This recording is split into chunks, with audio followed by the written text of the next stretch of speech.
Hey there, thanks for tuning into Duckbricks. I'm Chris. And I'm Rob, and you're watching our latest LEGO Masters build breakdown.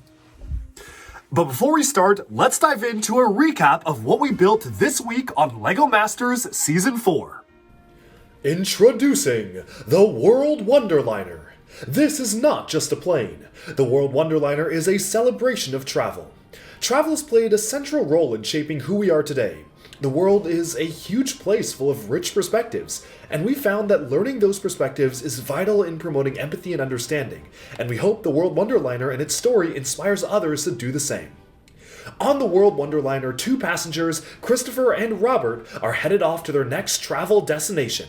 As we're transported beyond this earthly plane and ascend high into the clouds, we fall asleep and enter a dreamscape where our minds drift into dreaming about our most formative travel memories. Three core icons from our travels rise from our minds onto floating islands hovering over pink puffy clouds. These icons represent locations from our travel memories, but also landmarks of Africa, Europe, and Asia that anyone can enjoy. The first icon of a Kenyan baobab tree tells my individual story. When I was 12 years old, I had the chance to take a life-changing trip that would become an annual tradition leading up to college. I was introduced at a young age to the Hamomi Children's Center, a school in the Kangemi slums of Nairobi, Kenya, and had been collecting donations at my school year after year leading up to the first trip.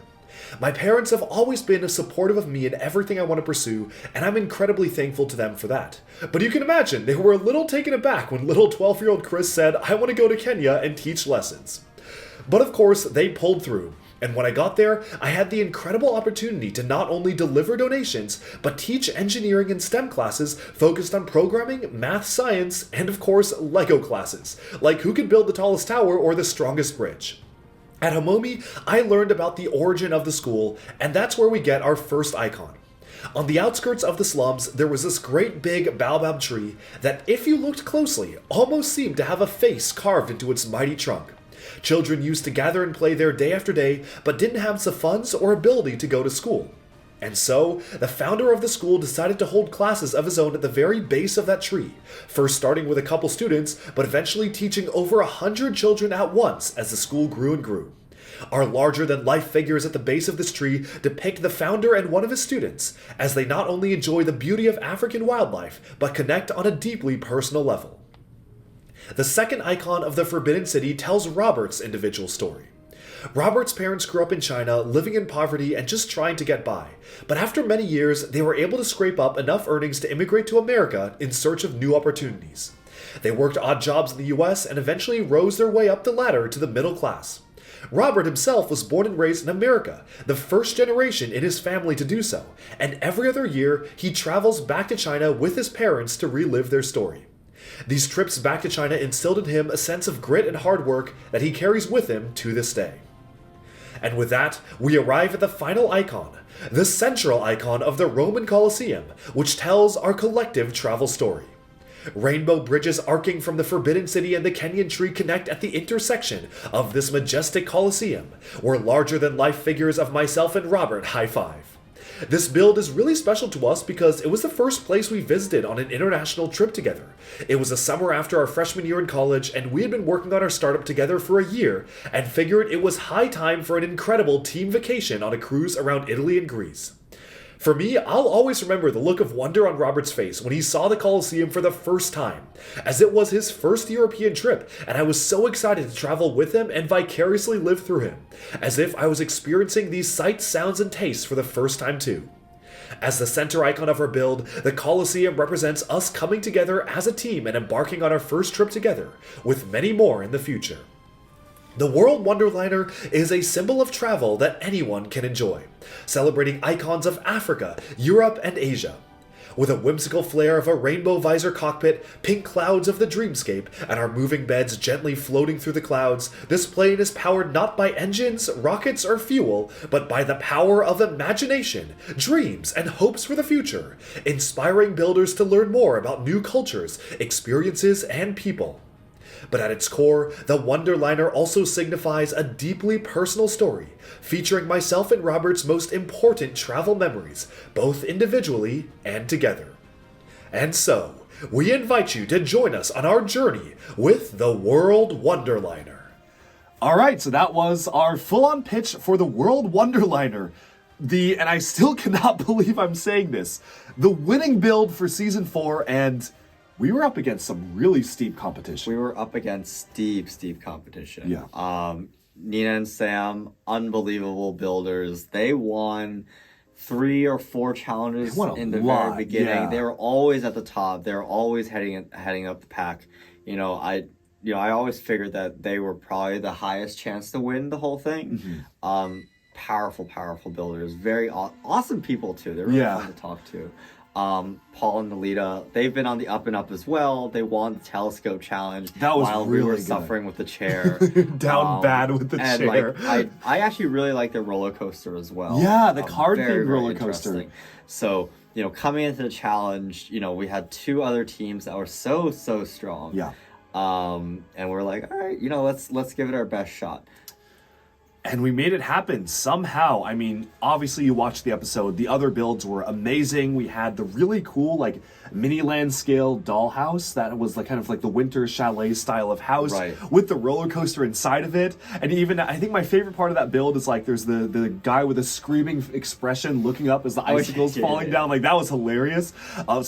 Great build. And of course, the gargantuan tree that Sam and Nina built, once again, a towering icon with so many different scenes that had so much life to it. So I think honestly, incredibly honored to be here. And it was really amazing to just hang out with all these other people who are so passionate about Lego and who kind of are all united by this passion, but can each specialize in their individual skill sets. Yeah. Where it was really cool, I think, over the course of the season, seeing not only everybody else's skills improve, but seeing what people were good at coming in, what people improved on, and especially working with you. I mean, why don't you tell folks your journey with Lego leading up to this point? Because it's been a crazy one. I did a lot with Mindstorms when I was smaller, and I also played with some other sets then. Now, I will say I was a huge Minecraft person. Yes. And I think some of that has carried over. It definitely translated, especially with your skill sets. Yes, I dig Minecraft quite literally. Amazing game. And I think Lego is really just a physical manifestation of Minecraft with more options, really, and more physics. So I think that's definitely helped, especially with the brick building and whatnot. We put out a video before the entire season aired of how we trained for Lego Masters Season 4. And we put that video together after knowing that we had won, so I think it's going to be funny to watch back and kind of look back at that one. That's where we started, and here we are now, I guess. Yeah, I mean, there's just so much. I think a lot of the techniques we learned from previous episodes, we then bring to future episodes. Yeah. The most obvious one being the alien UFO kind of scaffold. Where it was a little rough for episode 4, and then we refined it even more for, what was the other one? The chair. Then for the cloud on the roller coaster, it was perfect. And then we also used it a bit on the airplane as well. That's right. Yeah, and then kind of tangential to that is there's this Technic structure that was a reoccurring motif for us. Those 4x6 Technic frames and the 6x8s. We used so many of those. That with bricks sandwiched in between, plated on either side. Yep. That was very foundational to a lot of the stuff we built. So, just those kinds of skills, I think, you just learn so much along the way of the show that it definitely helped. Oh, yeah. I mean, we haven't even really gotten into the details of our build yet, but I think we should first start by talking about the ideation process and how we actually came up with the idea. And so I remember we had a lot of ideas. We had travel as a big one, and then there were sub-ideas under that. We had travel, we had space, we had telling stories like fantasy stories, we had skiing, and we had Asia. Yeah. Yes. And we definitely had a few more, but those were the big ones. There's a bunch, yeah. Yeah. I think we had a bunch, but I think, we ended up with 2. Yes. We had the globe, and then we had the plane. Yeah. Why don't you talk through, what that was about? Yeah. So, we have... I think the 2 ideas was, Chris, we were pushing kind of for a big globe. Yes. I think that was actually the OG idea. That was the first idea we had. Yes. And really the concept of the globe was a very large sphere, a semi-sphere, and then on top of the sphere, we'd essentially place a ton of world landmarks and have almost like a river running through it with us kind of taking a boat around. Yes. And there are remnants of that idea in the final build. Absolutely. Because essentially what we were going to do is we're going to make like literally a gargantuan globe. I think we wanted it to be like this big or so. It's like something crazy. Yep. A huge dome with a nice wooden stand. Yep. And then have landmarks on the top and a custom Technic track, like using the Technic tread elements and a custom track for a boat to kind of wind around, kind of like It's a Small World or like a Disneyland ride. Right. And obviously that track system we implemented later on into the final plane build, which was one of the main power functions we had. But that was the initial idea, but there were a couple reasons why we didn't want to do the globe. Yeah. And the big one was that over the course of the season, I think we started to realize what each of us are really good at. You are really good at laying down a ton of brick to make sculpted objects look good and impressive, but just using standard bricks. Mm-hmm. But then we realized that like 20 out of your 24 hours would be spent making a gigantic half sphere. Yeah, I mean, we just did kind of like the rug. We did the math, and I was like, okay, say we want a sphere that was 4 feet by 4 feet. Like, that would be an insane amount of brick to lay per second. And it's not even, it's also tough because it's a sphere, right? It's not like just mindless laying. Like, you kind of actually have to think about it. And you have to have the globe pattern, like, you have to have the You have to have the continents. pattern. And so I was saying, okay, if I'm spending 24 hours on the globe, first of all, like, to make a globe of any large scale is, one, pretty unprecedented, and two, extremely tedious, and three, also not extremely impressive. I think that, like, I think throughout the episodes, I think there are really 4 big requirements that I was seeing a lot that the judges like to see. The first one being scale. The bigger the build is, the better. Usually. Almost always, yeah. pretty much. Then there's color.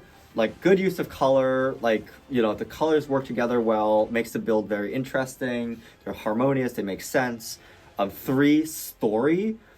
Having the build have a standalone story, it's iconic, it is something that, when you look at it, you know what it is, and it's an interesting thing to see and know about. And 4, technique. So obviously good technique. Interesting ways to use pieces, lots and lots of, like, power functions, various joints, interesting, like, non-system kind of ways of doing things they really like. So I think those are the 4 big requirements, and we were trying to brainstorm what is the thing that will really satisfy those 4 big requirements and, like, knock things out of the park that way. Like, the sphere, I think, like, I don't think it satisfied those requirements, because on the scale front, I think even with 24 hours, we probably couldn't have built a thing much larger than 3 to 4 feet wide. Yeah. And that is, like, it's cool, but then it just be on the ground and it just be like this bowl, basically. In terms of technique, like, the sphere is a really cool technique, but it's only one technique. And it's super, like, if you think about it, it's pretty simple. Exactly. Like, it's not that visually impressive. Yeah. So we scrapped the sphere, we scrapped the globe, and that came to our other idea, which was a plane.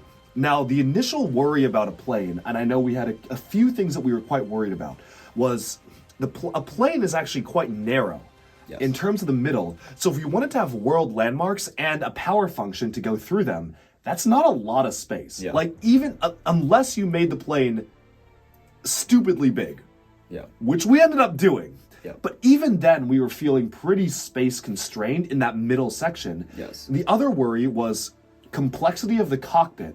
The bigger you go, the harder it would be to do the cockpit. And I personally had no idea in my head of how we were going to do the cockpit. Most of the time, I think with a lot of our builds throughout the season, we sort of like figured out different bits and pieces in our heads ahead of time, or at least had an idea going in of what we wanted to do.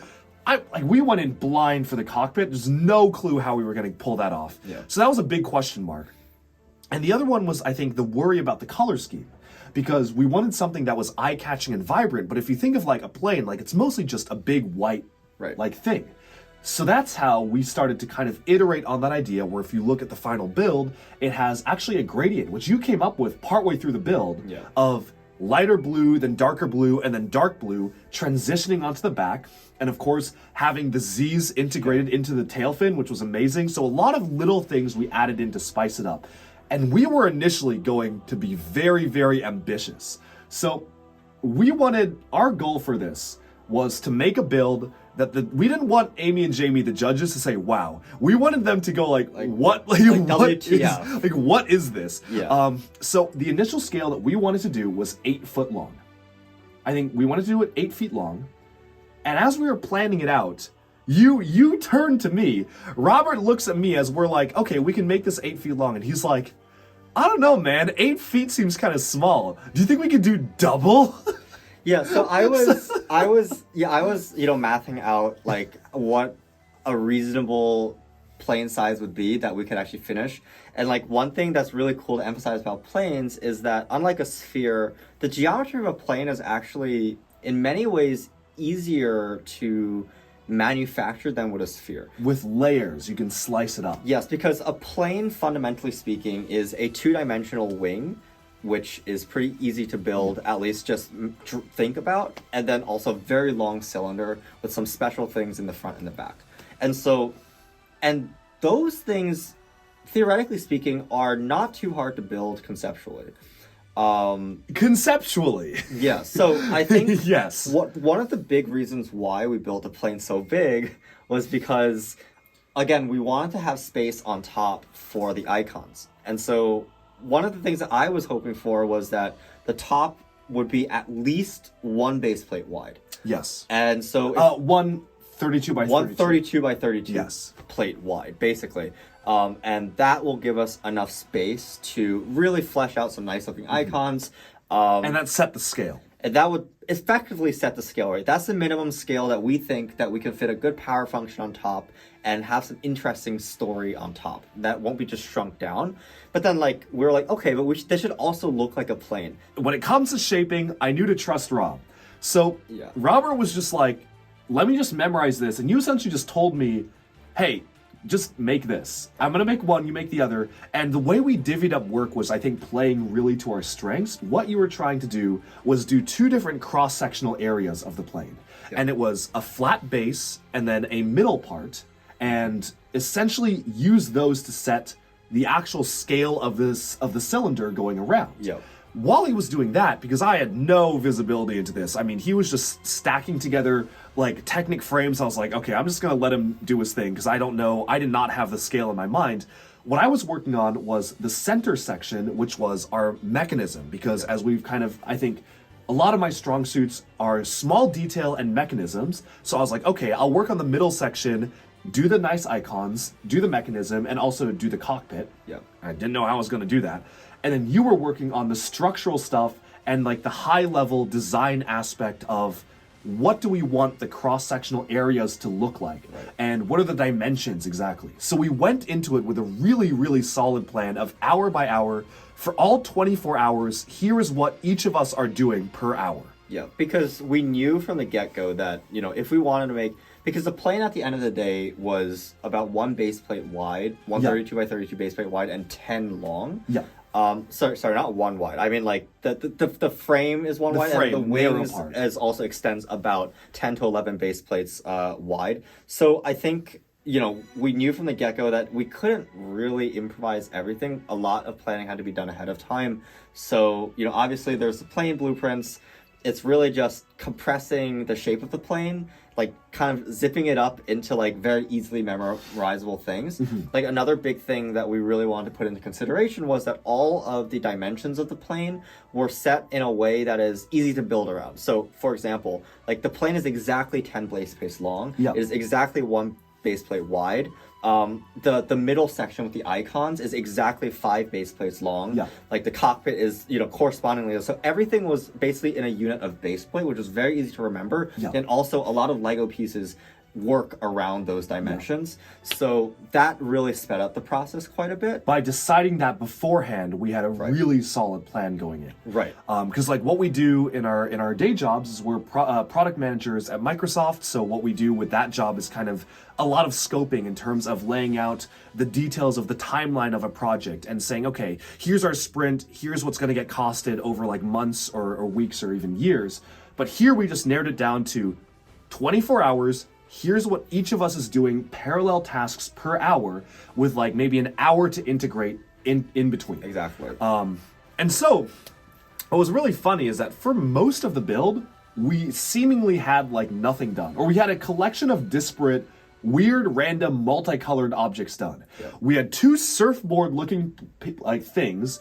We had a ton of like inner support columns just spread to the side. I had a giant rectangle with like Technic treads going inside of it. Yeah. For the longest time, like nothing was together. Yeah, the and wings were also completely and the separate. wings were by themselves on the ground. So we just had a collection of random plates. And if you look around the room, everyone else, like Sam and Nina, were like half their tree was like fully built. There was a giant house made by Paul and Nalita with already, and we just had a ton of like plates and stuff. So it was a lot, but we really had to, I guess, trust in our planning and trust in our schedule that it would come together. Right. Now, the big thing that we did pivot and change from, which was, I think, a really smart idea for a lot of reasons, was initially we were like, okay, the intersection with the landmarks is going to be 5 base plates long, so we can have 5 icons. Yeah. So the plan was always to have the center one be the Coliseum, which was the place that we first kind of visited as a friend group to go to together, and then the ones on the side were going to be memorable trips for each of us. Yeah. Yours, I think, was always China. Yeah. We weren't sure if we were going to do the Great Wall or the Forbidden City, but I know it was we wanted to do a Chinese landmark. We wanted to do China. And then mine, we switched it a lot of times. We weren't quite sure what we were going to do for mine because I love traveling. I've been to a lot of places, so I think I had a lot of ideas on what to do. And then on the final entry, we're going to do our hometowns. You're living in New York right now, so we're going to do Statue of Liberty, and I'm living in Seattle, so I was going to do the Space Needle. And we got 5 icons. But as we were building, we quickly realized that stuff was taking a little bit longer than we had planned. A lot longer than we A lot longer than we had planned. And not only was it not possible to make 5 icons, but it also serviced the story a lot better by only doing 3. Yeah. Because why include our hometowns if this is about travel? That's implied. You're leaving from your hometowns. Why don't you instead focus on the 3 big landmarks which tell a story of meaningful trips of each of us and then us together? Exactly. And so that, I think, tied together the story. It made it much more concise. Rather than having to explain 5 different random locations, we only had to explain 3. And also saved us, I think, like 5 hours worth enormous of amount time. of time. So I think the 5 to 3 icon cut, like descope, was probably one of the cleanest win-win descopes that we've had. Because most of the time on the show, when we descoped something, we end up feeling, oh, I wish we could have done that, right? Where it's like, oh, if we only had an extra time, it would have been better if we did that. But here it was better that we did 3 instead of 5. Yeah. So I think that was amazing. Yeah, I think the plane, like from the very beginning, actually both of us, so the first thing that we did, and the first thing in our plan was to really build the 2 surfboards. Yes. And so both of us worked on that, and like even before the challenge began, we knew how long it was going to be. We knew the dimensions of everything. So you it was knew just better than me. You had them memorized and you wrote down numbers. Yeah. And I looked at it and I was like, I don't know what this means. And you were like, okay, well, this many plates, this many bricks, this many. I was like, okay, cool, got it. And so we then- just had to implement. Yeah. And so within, I think, literally the first hour and a half, we had the 2 surfboards done. And so, you know, the surfboards is one, the big base plate for the plane's bottom to rest on, and then the large board was really just the largest cross-sectional area of the plane from top to bottom. And so really the idea was, okay, we have these 2 things. We can then connect them with some trusses in between, and then we'll slide the wings in between those, like a big sandwich. And then we can just curve things out. So that was really the general plan. So you basically made the wings by yourself. I don't think I mean, I helped on like hammering stuff down a bit, I think, but I remember you mostly just did the wings on your own. Yeah, I mean, the we had to work, parallelize. The work split was really clean for the final build too. Like obviously we worked together on a surfboard, but then I think most of the like the plane structure was just me, and then you worked on the cockpit, which that was after. That was after. after. What I worked on while he was doing the wings and the structure was the mechanism. And that took me much longer than anticipated because we had an idea initially to still retain somewhat kind of carrying over from the globe idea. We said, okay, what if this plane is kind of had an island mapping to it? Yeah. Where it's like each of the landmarks is on an island and we're sailing boats to this different landmarks where it's like, okay, it's another form of transportation. We went on a cruise together. So like, okay, you could take a boat from one location to another. Hopefully by the time this video comes out, you will have gone on the Singapore cruise with me. Come on, pull up, man, pull up. But anyways, we love going on vacation. And so we were like, okay, we could do boats weaving through. on a custom track. So for the longest time, it was supposed to be boats, which is why the plates were blue, which we never changed. The plates, I think, were still blue, and I just put white on top of them, or pink on top of them. But it was going to be boats going around, but I realized that the really big challenge was getting the mechanism to work reliably, because essentially we had 2 custom Technic tracks and rubber wheels just acting as like fillers to kind of push them in unique positions. Yes. And that was much harder than I think I ever could have imagined. Yeah. When I was putting it together, I was like, okay, I think I can kind of visualize how this works. But I put it together and I realized I had to take it all apart, or take it off the plate and move it. Because I was being dumb. I remember, for whatever reason, I put it in the center.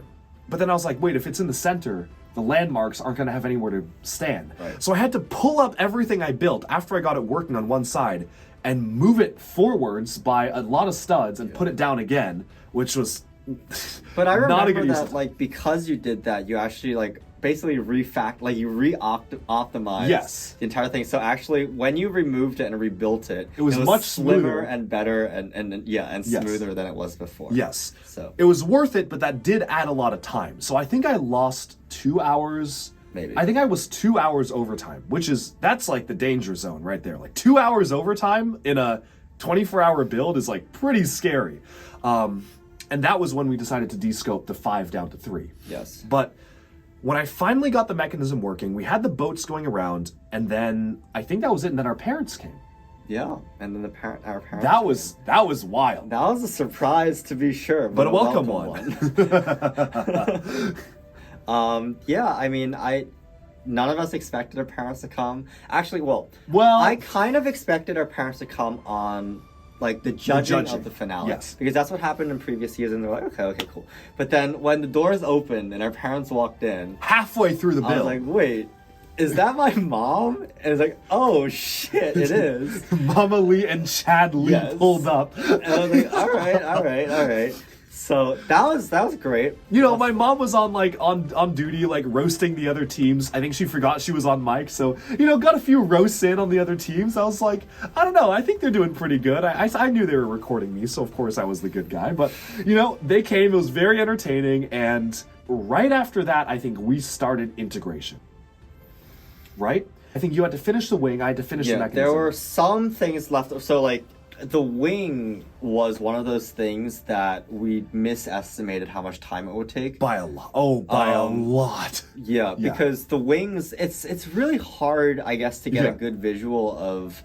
They're so large. They're I think they're around 9 to 10 feet long. Yes. From tip to tip. Yeah. And we needed to have Technic frames on the inside, but also looking good with angles and wedges on the outside, because you have to make it look like a wing. Exactly. And that was all you, because Right. I was like, I'm not touching that. I don't know, like it was a lot. It was like Yeah. you had the Technic frames all in the middle that were shaped to the wing specifications. Mm-hmm. That was pretty much memorized ahead of time. But then we had to first of all plate everything. No, the first thing I had to do was basically pick out the wedge pieces that would make it such that the way, like, we can smooth out that Technic frame bracing. Just laying out the wedges bit by bit, just to say, oh, this wedge would fit this wedge would fit this, and then we have to, I'd have to kind of stick on these additional Technic pieces into the original Technic frame so that the wedges would be more stable. I had to do this for both sides all the way around, on both sides, and then on each side I had to, plate everything for one layer. And then I had to plate a second layer to make it more stable. And then I will flip it over, fill up the entire thing with bricks, the inside of the Technic frame with bricks, plate it again, plate the whole thing again. And then, like, on the last layer of plating, like, we wanted to have, like, a really smooth edge. So we actually had wedges fit together, like... Yeah. Like, like... Oh, because we had, like, this. multicolored it almost. It was a like, multicolored. The top of the plane, wing, there was, if I remember correctly, it was gray. Gray on the outside, and then white on the inside. Blue on the inside. Yeah. We didn't want, like, jagged wings, right? That's separating the outline from the gray outline from the inside. So we had these wedges just smoothly going around and just fitting those together. Like, so those wings, like, they're so gargantuan. It's like, if you stood them up, like it'd be twice my height. Yeah. And they're so wide as well, and they have to be like very thick. So that took so long, and I think, Chris, you were done with the mechanism, and you had already started building some of the icons. Well, started some of the icons, but then I had to stop and make the stands. Remember? Oh, this was we had a bit of an argument on this one, I think. Yeah, so this happened this like is right post after integration. Okay, we need to talk about integration. Right. So the wings were done. It took like way too friggin' long to finish. Yeah, I think over time by like 3 hours maybe? Something Probably. ridiculous, It was maybe like even more. 3 or more hours. But compared to what we had scoped out, we were overtime by a lot. I think it was just larger than we could have imagined. Even if we tried to count up, just did the math of plates per second, it was just more. Yeah. Yeah. So we had the 2 surfboards. We had the supports in the middle. Yeah, We had and our the wing, and so really it was time for integration of those components, and so we just slapped them together. And then the big issue that happened was that initially I had built incredibly robust supports into the bottom of the plane. Yes. On the front and on the back. Yes. And those would have been, I think, impossible to remove. Yes. Without completely disassembling it. So we had 2 support pillars because we wanted our plane to be flying off the ground. Right. So we put it on the table and it just buckled. Like the weight just way too much. The entire thing buckled and splintered. Yeah. And then we were like, oh my God, this is a huge issue because at first I know that we were like, okay, we're already so overtime. You were saying just remove the 2 front and back supports and rest the plane on the ground. Yeah, this was a huge oversight by us. I think. Yeah, I don't know what we were thinking. I don't know why. Like the original plan was, we had some really dumb ideas in the beginning, but like. Well, that one I'll take credit for that one. Yeah, but I wanted to mount the plane at an angle like it was taking off, as in like this. Yeah. And I was pretty convinced it was possible. Yeah. Once you see it in real life, and it's just this gargantuan beast of a model. Quickly some things became unfeasible. Yeah. And one of the big things was, again, like the weight of the wings themselves just cracked the structure of that surfboard. Yeah. And so we quickly realized that, okay, we can't just have 2 supports on either end. We needed multiple. What I was convinced was gonna be okay was that I said, okay, dude, let me just make like 5 more supports, like Black Technic supports, and we'll put them underneath the plane. Yeah. And you were convinced it was going to take way too much time. I was like, nah, if I'm really fast, I can whip each one together in like 5 minutes. Yeah. And then you were saying no, and I was like, I think this was the only time in the entire show where you were saying no, and I was like, screw it, I'm doing it anyway. Yeah, I think the compromise we kind of got to was like, let me give you 30 minutes to whip these up, and like... And if I don't finish, stop. Then we'll... Because Yes. we were, at this point, so many hours behind on schedule that like... I was concerned that, if we didn't really chop, we would not finish the plan. Which, I mean, he was right. Because I just didn't think, you just didn't believe, probably rightfully so, that I could make supports in 5 minutes. No, but you did. But no, it was like, we made the supports in the middle of the plane, and then it was fine, but it did take me longer than I said it would. Because I said 5 minutes per support, which would have been 30 minutes. Right. And it took me 45. I think, but at this point, like, you were churning the supports out quick enough. Yeah. And I also saw how they seem to be super stable. Yeah. Where, adding an extra 15 minutes, more than enough worth it. And I do think that, like, having a plane fly above the air is a much bigger wow factor than having it sit on the ground. Yeah. So, given that you've proven, like... Because, okay, sometimes when you say, oh, I can get it done in 5 minutes, it ends up taking you like 30 minutes. I'm like, I don't want you to take like 2-3 hours like, building supports when we can be building other things. I'm the wild card, Sometimes I'll say it'll take me 5 minutes to do something, and it'll take me like an hour. And other times I say it'll take me 5, and it'll actually take me 5. And so, you whipped like 5 supports in like half an hour. You had like 2 more left. You're like, and I was like, go for it, dude. Like, this is gonna be cool. Yeah. And so, we set it on, and the plane was really stable. Actually, really stable after one of the big concerns that I had also with supports was not only the fact that it might take long, but also that I was a little skeptical of how easy it would be for us to build the plane while it was just constantly elevated. Yeah. Because I was thinking, it was like the supports were pretty high, like this, Right. and it was on the table. So like the plane, we had to build it like this. so if you imagine, like, you have like these 9-10 feet long wings, and then this Yeah. 10-foot long plane. The supports themselves, I was wondering, like, even if they were kind of wide, I was a little worried that even the slightest nudge would tip the whole thing over. So then you had me reinforce them with Technic all around to attach them, Right, we had- which did add a good chunk of time. Right. But it was very worth it, because then you could move the plane around. Right. And I was just worried, yeah, like moving the plane around and just like adding stuff to it. Like, I was just worried that like you touch it and the whole thing's like, "Woo," Yeah. and like then it's over. Yeah. So, It's Jover. but I think like literally there were many it's Jover moments. Like, No, so what I had to do after doing the middle supports was then Robert was like, can you actually, because I had it literally balancing on the supports, and he was like, no, you got to attach those with Technic, which you were right. So then I took another, I think, 30, 40 minutes, maybe even an hour, building Technic around each support and just making it interlocked with Technic onto the frame itself. Right. So it was worth it, because then it was like actually pretty stable.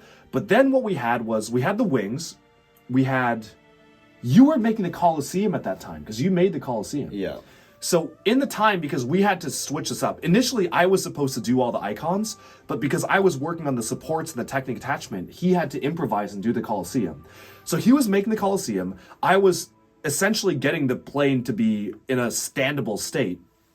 And at this point we had supports, we had a bottom bar, we had a top bar, we had the wings, and we had the mechanism, and that was it. And we had the Coliseum, because you finished the Coliseum. That was all we had. I think at this point we only had like maybe 8 hours left, maybe 7 hours left. It was not a lot of Not a lot of time at all. like less than like an average build amount of time, and we needed still to put on the walls of the plane, the cockpit of the plane, The other icons, the other icons, and the decorations on top of the plane. Yeah, so We initially wanted to add engines. No way. This plane is flying on the power of imagination. oh yeah. So, well, I will say the engines were not descoped until the very last moment. They were descoped in the last like 2 hours.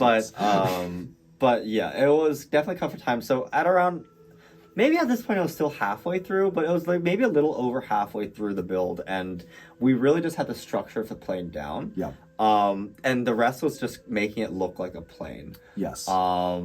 So yeah, I mean, I think we just grinded it out. I think, I built the Coliseum, but then you built the floating islands. The floating islands. Yes. The trees. We should talk about the pivot with that. Yeah. Because as we were working, the Brickmasters came over, the judges, Jamie and Amy, and they were like, why is there a boat on top of your plane? And I was like, oh, it's like another mode of transportation. And they were like, yeah, but it's like a plane. Like, why is there like a little boat? And I was like, yeah, I guess it doesn't really make that much sense. Yeah. They were right. Like, I don't think, looking back at it, I was like, yeah, I don't know why we had the boat. So we were thinking of something else, and they kept saying, don't be too literal with it. Because the initial idea was to have islands and just to have a boat sailing around the islands on the top of the plane. And they kept saying, don't be too literal. And we kept thinking, like, what do they mean by that? Yeah. And so halfway through talking to them, we had the idea, okay, what if we had floating islands, like Legend of Shima style, where like you have floating islands and waterfalls cascading down from them, like a Mount Kavora type setup. And then you have not boats, but beds underneath. Now, the reason why idea is brilliant. The reason why we had beds was because, I mean, everyone watching this now probably knows what Lego Dreams is, but Lego filed the trademark for Lego Dreams, or something like that. It was like just rumored. I was like, all right, interesting. Lego is making a new original theme called Dreams. Like, I don't know, maybe we could like incorporate some dreaming factor into our build, get that cross-brand synergy in there. And so that was like, I don't know, it was swirling around my head, because like Lego news is always swirling around my head. So I was like, oh, I wonder what this is. And I was just like thinking about it while we were building. So I was like, okay, beds moving around.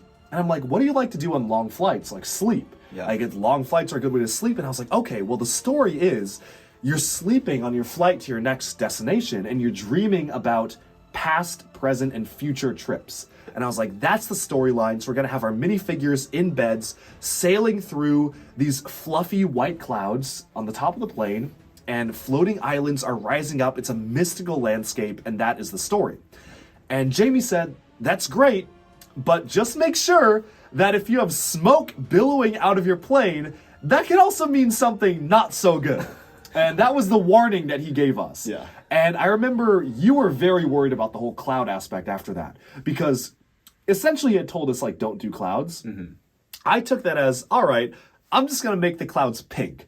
Like, pink clouds, you can't be threatening with pink clouds. That was my idea. You were maybe probably logically saying, dude, he just told us not to do clouds. Why are you still doing clouds? I think I was pretty bought into the pink idea. I really like pink. You like the pink idea, but I think it was Yeah. because we couldn't think of anything else, and you were like, all right, fine, like, let's do the pink Yeah, clouds. because like Yeah. they definitely said don't do boats. Like it was like, what is this? This doesn't make any sense. Yeah. And I actually really liked your idea of dreaming the dreamscape on the plane, thinking of past destinations. So I was like, I feel like we have enough skill where we can make it look like it's not the plane burning and on fire. Yes, So yes. I had faith. Okay. There was a bit of debate, I remember, yes. but then it was like, all right, well, this is the best idea we have, and we're not coming up with anything better, and we already have the mechanism of the custom track, so what else are we putting on the custom track? Right. So we were like, okay, let's call it. So I was then building the floating islands. Now, this is probably the only thing I actually have some experience mock building with, or one of my first mocks ever that wasn't a Bionicle mock, and that was a Ninjago Cloud Kingdom mock, which had a floating island with a puffy white cloud underneath it, nice rock work around the edges, and a waterfall cascading out. Gorgeous. It looked so good. So I had some experience with that, and so I was like, okay, all right, I can cook this one up. Let me just try to do something similar. And I spent a stupidly high amount of time making really intricate rock work on the Coliseum floating island. Yeah. And I think the other two were a little bit less involved. I had to kind of go a little bit faster because I spent way too much time making one of the floating islands, the center one, which I think makes the most sense. The center one looked really good. Absolutely. But I put the floating islands together, and I don't even know, what were you doing during that time? Was it the back fin? Oh, the back fin. Yeah. I don't remember exactly what I was doing. I could have been doing the back fin at the time. Yeah, let's just say I was. You were doing something. Yeah. Yeah, because we had our parallelized tasks. We were like so parallel that we were not really even monitoring what each other were doing. No. We were just kind of doing our own thing. For an 8-hour span, I think I was working on the icons and the clouds, and I did not look at what he was doing at all. Like, I don't know what you did, but you were doing, I think you were doing the curvature was around the the curvature, plane like, and the filling out back the fin. sides and the Because fin. that, like, I looked away, I was doing my own thing, and I looked back and it was done. So I think that was like, it was like a time, it was like time traveled in my head. I was like, oh, all right, okay, that's done, great. And the biggest challenge, I think, was the cockpit. That was by far the biggest challenge about the plane. Yeah, I think technically speaking, the cockpit was very challenging. How many hours did I give myself for the cockpit to start? I think an hour, maybe an hour and a half. How many did it I take? think it ended up taking 3 hours. It took like 3.5, I think. Yeah. But it again, like, this is one of those things where, like, sure, there's a big wow factor in the size, but like one of the things that's very interesting is that, you know, it doesn't take that much to take like a kind of rough looking thing and make it look really good if you just have a few really special points. Yeah. And I felt that like having a really good looking cockpit would have turned this plane into a plane. Yeah. And so like, and you know, you work for an hour, you know, we're not close to finishing. But No, like, I had like the nose done in but an you hour. can already see that like there was huge promise here, and that like I just gotta let you keep cooking. Yeah. Because like even if you're over time, like this cockpit, We'll figure it out. We were literally like, we have no idea how we're going to make up for lost time. We'll figure it out, but Right. just keep doing because the there's cockpit. certain things on the plane that are like non-negotiables, and I think the cockpit was one of them. Yeah. So what I ended up doing for the cockpit was, I remember the nose, I used kind of a cone element, and I used the octagonal clip elements to attach wedges on clips around it, kind of like how people build like blimps for the front nose. And then I just kind of improvised with Bionicle ball and socket joints, mixel joints, hinges, like kind of the hinge pieces, clip and bar pieces, the vertical hinges, and a whole like just mishmash of all sorts of different stuff to make what kind of looked like the shaping of the cockpit. And then for the windscreen, I was like, okay, we have kind of like, we're up in the clouds, like, right? That's kind of like inducing that kind of dreamlike aspect. Let's make it feel like it's having like a rainbow visor for the airplane itself, because you're up in the clouds, you think clouds, rainbows, friendly clouds, friendly clouds. We really wanted to have the clouds be super friendly because we did not want fire. And we really wanted to tie the elements of the plane into the iconic story. Yeah. We didn't want it to look disjointed because, again, one of the big requirements that the judges look for is story and like a cohesive story. If we just had like a realistic looking plane and then very strange icons in the middle, it would not have made sense. So we tried to add the rainbow cockpit, the Z's on the side of the back. Yeah. You know, I think those and like I think also just a gradient of blue to white, just kind of like keeping that together. But yeah. That was so that was the cockpit. And then we were attaching the icons, and there are a lot of there are so many things that I could talk about with this, but I'm trying to think about what are the most kind of salient things in my mind. Attaching the icons was, I actually think integration of there's two there's integrating the icons onto the moving the power box, and then integrating the power box onto the plane. And I think both of them went quite smoothly, actually. We were a little bit concerned that like we had basically for the longest time, since I was building structured plane, you're building the icons. It's very two different things. The icons was just a 5 base plate long box, a white box sitting on the table. Yeah. And then the plane was on its own thing, completely separate. So we were worried that, okay, if we put the icons on the plane, will it just be so heavy that the plane will collapse again? that was a big untested risk. That's right. We did not surface that assumption. Yeah, but it was hard to surface that assumption without the things being built anyway. So I do think that we like tested that risk pretty early, like pretty much as soon as the icons were finished and before we started decorating everything. We just put it on. We just slapped the thing on and said, "Oh, all right, it works. It works." And I think we just removed it again, and then you kept cooking. Yeah. So yeah, I think integration of that went pretty well, and you just kept chugging along on the icons. And somehow, once again, we were down to the last second on this build because, I remember why. So we had done the underside of the plane. The underside was rounded, but the cockpit stopped, cut halfway through. Remember? I built the top of the cockpit like this. Yes. And then there was no bottom part. Yes. So, I just have PTSD.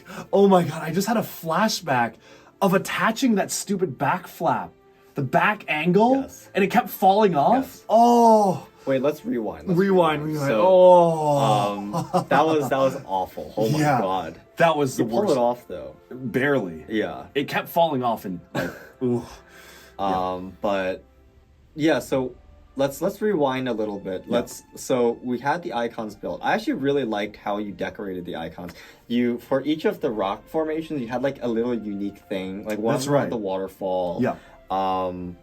Then what else? One of them was covered in vines. Right. And then the other one was kind of a more like traditional, like kind of sculpted rock for the forbidden palace. I thought that was very cool, and you connected them with rainbow bridges, and it looked really nice. Which took a higher amount of time than I thought it would for building the rainbow bridges, but we got it connected. Do you know what else took a higher amount of time? The freaking back fin, man. Back fin. That took you like double the time. In studio, I was like, oh, this back fin's gonna be easy. Because again, it's pretty two-dimensional, and I'm just like, let me just stack bricks. But the back fin's height was like 60 or 70 bricks high. And it was like 3 base plates long. Deceptively like big. So it was like the back fin in of itself was already this like enormous monstrosity. Yeah, it was like this tall. It was like huge. Yeah, it was huge. And it was like 6 to 8 blocks, studs thick as well. It might have been 12 studs thick actually. It was just monstrosity of a fin. And I was just building it up. I remember like the first thing I did with the fin was putting the Z patterns in, obviously. Which I'm pretty happy about. Oh, it looks really good, yeah. Because it was so clean. It was just a bunch of slope pieces. So there was like black slopes and there were white slopes that were just right next to each other so that it had like that smooth curve. And then you kind of just made that pattern such that the Z's overlapped a bit. There were some dots. And, you know, that took a freakish amount of time because Well, but it was worth it because I was blown. I didn't know he was going to put Z's on the side of the plane because, again, we were parallelizing work. I was doing my own thing. I didn't even know you were doing that until you were done. And I was like, oh my God, that looks so good. I was surprised myself. Yeah. It looked better than I expected. Yeah. But building that was insane because I was basically building it just as a flat plate. Yeah. And the thing was so large, and also having those slopes is actually extremely unstable building technique Yes. because, the slopes, it's really just tiny pillars of brick Yeah. that are just held together. And so it just kept shattering. Yeah. And it took me like an hour or more, I think, just to like yeah, more, definitely have more. that pattern I remember and it first was layer more. out. Jeez. And I wanted to do it on both sides as well, but I was like, no freaking way, because even just Yeah. one side was enough. So we actually ended up really just having a presentation side of the plane, and the other side of the plane didn't have Z's. Yeah. But so that took a long time. But then once I was finished, the back plane was actually quite robust, and we could just plop it on the plane, Yeah. which was nice. Yeah, and I think so while you were building most of the icons, I was just doing the friggin' Yes. back fin. Yes. And then the really hard part for us was actually sloping out the curvature on the back of a plane. The cylinder, once we got the technique nailed with mixel joints, I think I showed you how to do one panel, and then you just made like 100 for the cylinder. Right. So I think the plain cylindrical sides, yeah, you had a really amazing method to do that, which was reproducible. But it was only reproducible to an extent because actually there were a lot of places where, we had some Technic bracing, or I think the wings were actually misaligned by like one stud or something, or two studs. Something like that. They And were so, misaligned for sure. Like, while I designed the plane to be like all in multiples of 16, right? So we can build slopes, like curved things that are all 16 wide and just like, and just like chuck them into place. In reality, I think I had to make like 8 to 10 custom slopes because like there's some well, because the stands also, the technique that I made to have the stands attached stuck out. Yeah, there's like lots of bracing, so like some of the slope pieces like needed to have like a notch cut out of it. Some needed to be like 15 wide instead of 16. So I think that took like more time than expected to just to have those customized. And also just, I think there was like, I mean, we can do the math, but I think in 1, 2, 10, 20, I think there was about like 20 to 30 of those 16 by however many that had to be made. Yeah. And like half those were all custom. So Yeah. anyway, that took a bit. Yeah. So that was that. But that was the cylinder, which was already hard enough. But then the hard part was for the back of the plane, we had to make it taper off. Yes. And that one nearly killed me because I remember it just kept falling down. And I was using mixel joints, I was using Technic, and I was like, oh, if I had like another hour, I could make this perfect, but I didn't. I had like so short of a time like to 20 do that. minutes. 20 minutes left in the whole build, and I kept attaching it. It kept falling down and falling down and falling down, and eventually I just got it to secure. It was like, don't touch it. And then with like 10 minutes left, I had to do the whole front bottom of the plane. Yeah. Because the cockpit was cut off. So then, I don't even know how I whipped it together. You were doing the decal on the side of the wings and the World Wonderliner text, which you can talk about. While he was doing that, I was trying to make the bottom shaping of the plane literally barely finished. Like, barely by the skin of my teeth. I could have made it look much better, but I had like 10 minutes to make that bottom, and I was sweating. It ended up looking pretty decent. I could have made it better, but I think it's not bad. It is it's not what bad. it is. Yeah. But then you had a very ambitious and cool idea about the world map. Oh, which we sure. did not So, yeah, actually- so it wasn't fully implemented, but one of the things that I was thinking about was, our wings are enormous, multiple feet wide, long, and it's just, the middle's all blue. And so we're like, okay, it's a World Wonderliner. What if we put a globe, like, on the wings? Yeah.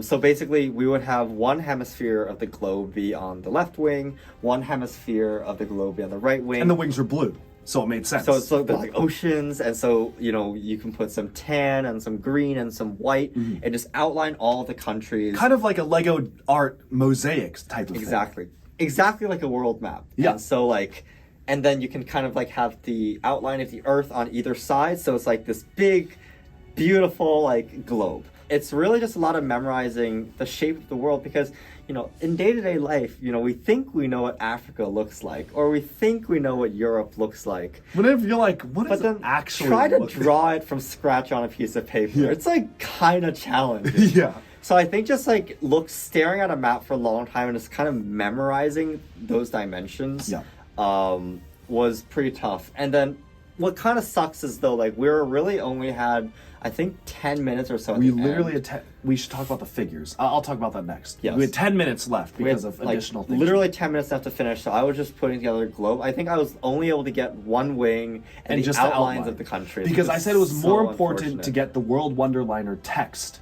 on the side, which I Yes. think was right. Absolutely correct, yeah. So you were doing the text on both sides or one side? I only did one side. Only one side, okay. Yeah. World Wonderliner text on one side. And then by then you had like 3 minutes to do the globe. It was Or more like than 4 or 3. 5. It was like really around 10 short. minutes, but like no time But at all. when we're basically. talking about the scale like of a plane, like 10 minutes is nothing, right? Half an hour is nothing. Yeah. So there was like 10-15 minutes to do the globe. I think the World Wonderliner text was pretty cool. I think it looked was just really like rounded good. lettering. Yeah, it looked really smooth.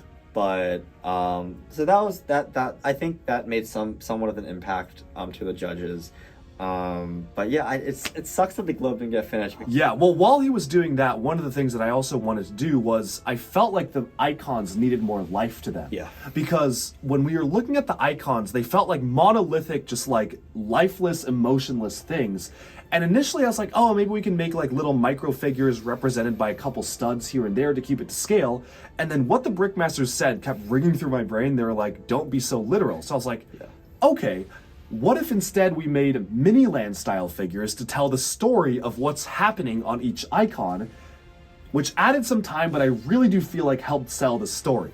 So as we talked about in the pitch, obviously for the China landmark, I built Robert's parents kind of departing off to a new life in America. For the Kenya layout, I had the original teacher, Raphael, with a student kind of sitting by the tree with a face in it. And then I brick built versions of us who were standing around the Coliseum. And that took a pretty high amount of time because there were 6 custom figures that were all like dressed in different outfits, that all kind of like had different facial features. One of them was a kid, 2 people are older, one of us had like glasses, and it took me a lot more time than I thought to integrate those in. I think it was maybe like an hour to do all 6 of those figures. Maybe a little less, like 45 minutes to do the 6 figures, but like more than I thought it would be. But I think it was worth it. It was the figure's brilliant idea. I think it made a world of difference because, without them, they just look dead. But then, like, just the way how you can position the figures in the icons, like, was just so impactful. Like, you position my parents standing on the Forbidden Palace, kind of reaching out. Your dad was sitting and then leaning up, and your mom was like standing. Like and that was walking so away. like emotionally like poignant. I was like, damn, you really got me. You really cooked on that one. And, like, I think the Miniland figures made a huge difference, and it really sold the story of the build, which is awesome. So it was a good addition, but I feel like with this build, I mean, obviously unbelievably proud of what we made and super proud of Robert and like how we were able to really come together as a team and make it happen. But this is one of those builds where I'm like, we didn't even need an extra like 3 hours. If we had an extra hour, we could have made it really perfect. Disagree. Maybe Disagree. 2 hours. Disagree. 3. I think if we had 4? like 5 or 6 hours, like we could have made it perfect. Okay, perfect 6 Wait, hours. I actually think if we had 10 more hours. No, because like let's list off some things that we descoped from this thing. Okay, let's not include the icons because I think that was a that was a good win-win idea. Okay. scope. I think, like, first of all, the edges of the wings, right? Yeah. We wanted to write the Galaxy Explorer kind of like edge tips. Like, we had a really interesting technique where we could make the edges of the wings not just like, cut off. So if you've seen the new recently released Lego Icon set number 10194 Galaxy Explorer, which came out last year to celebrate the 90th anniversary of Lego, it had a really cool wing technique, which was also pioneered in the UCS style 1989 Batwing, which essentially attached pieces based on clips and bars to kind of curve off the edges of a wing to make it feel like an aerodynamic wing and have it be fully smooth. Which we wanted to do, but Not way in hell that not was gonna a happen. chance. Yeah. Yeah. So I think that was one thing. So smoothing off That the would have wings, taken like 3 hours, right? if not more. Probably Probably I'm just 4. think about how long the wing took, bro. Like Yeah, that would like have taken probably so like long. 4 hours. And then we had, we wanted to obviously like filling out the world map. I think that would have taken half an hour or so. We wanted engines to the wings. Well, what I also wanted to do was have light up engines with spinning fire out the back, Yes. which maybe was a good idea. We didn't do that because then that implies the plane's on fire. But I was like, no, it's like rocket engines, like shooting out. Like in fact, at the bottom of the wings, I left some Technic phrases Yes. open for the Yes. engine. I mean, these engines at a scale of this, each engine would be like the size of my head. Yeah. And so like those would have been, oh my god, an additional couple of hours. There were a lot of things I wanted to do with the icons. I feel like if I had an extra 2 hours in the Forbidden City, I could have made it look really good as opposed to just like, okay. I think that one I really had to rush. Same with the tree. The tree I had to rush the top of. I spent a lot of time on the front and was really proud of that. And then the top, I was like, oh, I'm running out of time. I just got to stick on like leaves. And especially with the shaping of the clouds. I had a lot of cool ideas on how to make the clouds feel like they were billowing and maybe like billowing off the side of the plane. No time for that. Same with the underside of the cockpit. I could have made that much more rounded and smooth, and the back, much better building techniques. No time. Yeah. Of course, the side fins of the plane as well. The back fin, and there are 2 side fins. Yeah. But those would have been... I was looking at the size of those things, and each of those fins, they look small, but they would have each also been about 100 or so studs long. If we wanted to kind of make the tips of the this plane absolutely fins, gargantuan thing, I was like Yeah. XX. But I think like those things would have made the thing perfect and polished. But I think it's pretty easy to see that like these are the kind of features that are not crucial to the story of the build at all. Like no one really cares about side wings. No one really cares if the engines are there or not. They would be cool to have, but not even close to must. And I cannot think of anything that we could have swapped out that we implemented in the final build that we should have not done and done something else. Exactly. Like, engines are not more important than the figures telling the story, or having a cockpit, or having a tail fin, right? Like there are elements that you need to have, and we delivered an MVP.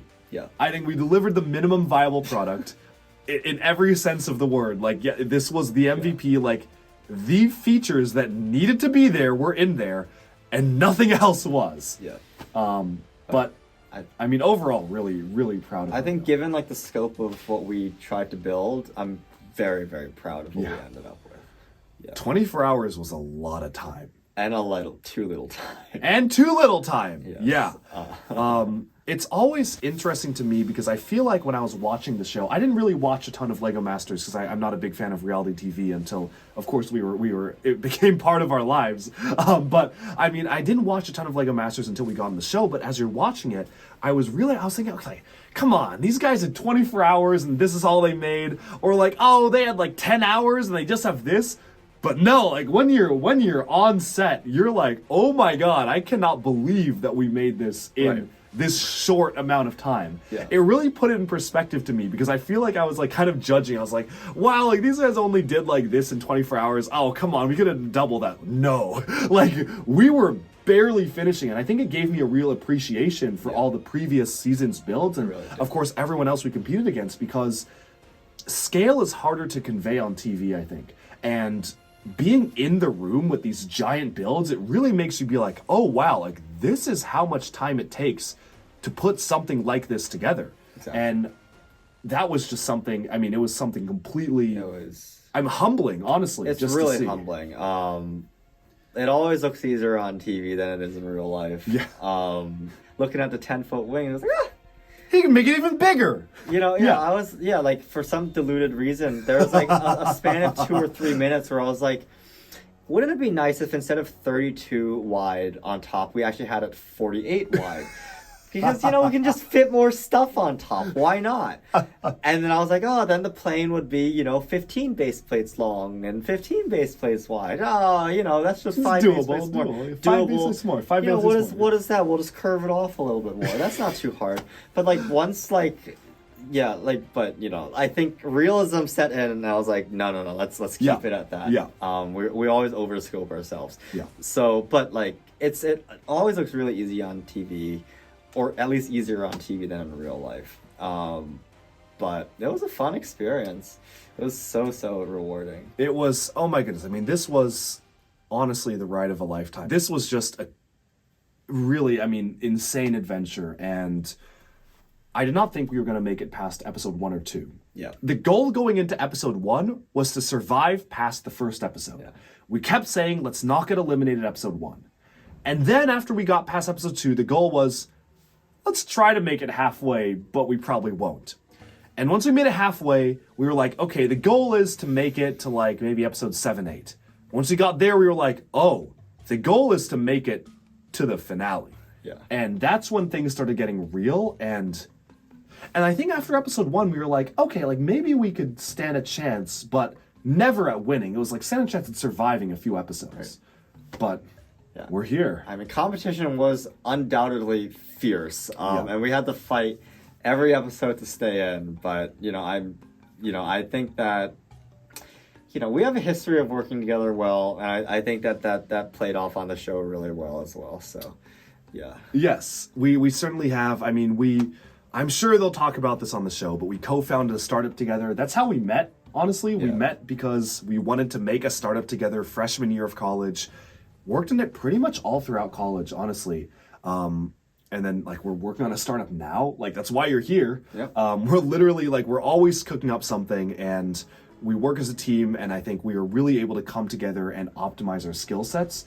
And you put in the work to like understand Lego, because I gave him homework. I was like, read brick by brick, read The Secret Life of Lego Bricks. Okay, like make sure you understand the history of the company. Okay, rebuild this set for me. That one was less practice and more do this for me, please. Yes. Which we talked about a lot in the training video. Check out the training video. And it was like, build this Technic set for me, which I didn't want to build myself. Which also, there was some practice. And then it was like, okay, we really have to practice, like, let's build mocks. Right. Let's take these bricks, let's give ourselves 2 hours and let's build a mock. Let's build another mock. Let's build another mock. You put in the work, and like, oh my goodness, I think the results definitely show. Look, I'm a competitive person. If Yeah. we're here, we're here to win. So yeah, at least that's what we try to do. I wasn't here to win until like episode 8, but yeah, we were always here to win. But I was like, oh yeah, we're here to win, guys. Like we're gonna win it. I guess we're not here to win, but I guess we're here to at least put in our all. So might as well like if we're taking off time from work and school, better make it worth it. We better give it our all. Like it is a marathon, less of a sprint. But let's grind this out. So yeah. And somehow we made it happen. So that was, oh my goodness. I mean, we have so much more to talk about, I think. There is. So. Oh yeah, so stay tuned for that. This has been a really fun episode of kind of breaking down our massive finale build. What an experience, what an adventure, and it still hasn't hit me. It probably won't hit me for a long time. Like the trophy could be sitting right in front of me and I'm like, we won what? So yeah, this has been so insane, and I mean, thanks man for doing this with me. Yeah, thank you for just bringing me along for the ride. Yeah. This has been crazy, and thank you all for tuning in to our week-by-week coverage of LEGO Masters. Comment down below if anyone, I'm so curious, what your thoughts have been on this entire journey, because I didn't think we, had a chance of winning. So I'm super curious, please don't hold back. If you think Sam and Nina should have won, if you think Paul and Alita should have won, please let us know. Give them some love, because they're such incredible builders as well. I mean, this has been so crazy, and I know that the next year for us is going to be pretty insane, I think. Yeah. So definitely going to be at Brickworld Chicago. I'm sure we're going to be at a ton of other LEGO conventions following this. A lot of new stuff, we have our LEGO set, and we have a Billund trip vlog. Yes. They flew us out to Billund, which was top secret, couldn't tell anybody, but they flew us out in the fall, and we got to work with LEGO designers to make our own LEGO set. So that's crazy. We're going to have a video about that out very soon, if not already. So much stuff coming your way. But thank you so much for following us along this journey and supporting us along this entire time. And I'm just speechless. For once, I'm at a loss for words. Yeah. Same here. All right. Well, thank you so much for tuning into Duck Bricks. We'll talk to you again very soon, and bye for now.